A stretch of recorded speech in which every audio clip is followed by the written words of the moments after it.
കൊടുങ്ങല്ലൂർ ഇടപ്പള്ളി ദേശീയപാത ആറുവരിയായി നിർമ്മിക്കാനുള്ള tender oriental structural engineers private ലിമിറ്റഡിന്. പ്രമുഖ നിർമ്മാണ കമ്പനികൾ പങ്കെടുത്ത ടെൻഡറിൽ ഓറിയന്റലാണ് കുറഞ്ഞ തുക കോട്ട് ചെയ്ത് മുന്നിലെത്തിയത്.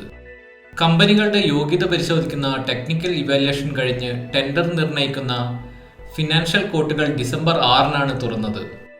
GR infra projects, KNR constructions, MEIL, oriental structural engineers, Vishwasamudra എന്നിങ്ങനെ 5 കമ്പനികളാണ് ടെൻഡറിൽ പങ്കെടുത്തത്.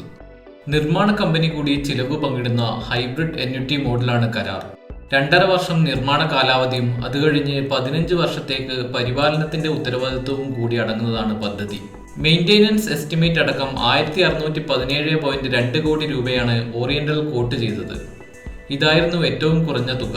മറ്റു പ്രശ്നങ്ങളൊന്നുമില്ലെങ്കിൽ കമ്പനിക്ക് വൈകാതെ നിർമ്മാണ കരാർ നൽകും. ഇതിനകം തന്നെ ടെൻഡർ അവാർഡ് ചെയ്യുന്ന ലെറ്റർ ഓഫ് അവാർഡ് കമ്പനിക്ക് നൽകിയതായാണ് സൂചന.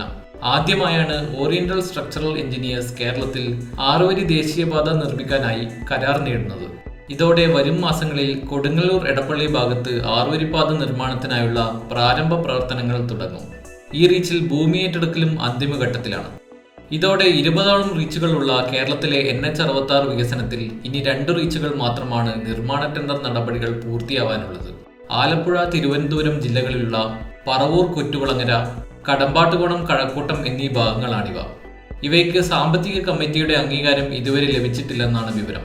ഡിസംബർ 22-നാണ് 2 ടെൻഡറുകളും തുറക്കാൻ ഇപ്പോൾ നിശ്ചയിച്ചിട്ടുള്ള തീയതി. എന്നാൽ ടെൻഡർ നടപടികൾ മുന്നോട്ടു പോകുന്നതിന് മുൻപ് ഫിനാൻഷ്യൽ കമ്മിറ്റി അംഗീകാരം ലഭിക്കേണ്ടതുണ്ട്. അനുമതി ഡിസംബർ മാസത്തിൽ തന്നെ ലഭിക്കാനാണ് സാധ്യത.